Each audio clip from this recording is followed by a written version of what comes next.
Hollander Hockmoth Caterpillar. So, correct me if I'm wrong kasi di ko sure kung tama yung pagka-pronounce ko.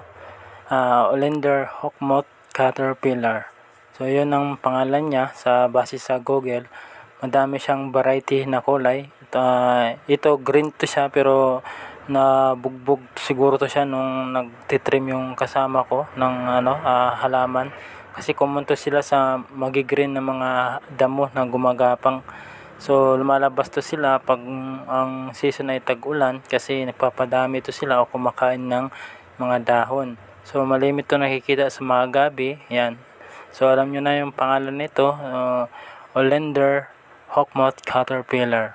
So, correct me if I'm wrong kung tama ba yung pagka-pronounce ko mga kabayan. At sa Google ako nagbase at saka sa YouTube. Di ko lang sure kung tama yung pagka-pronounce ko ng kanyang pangalan.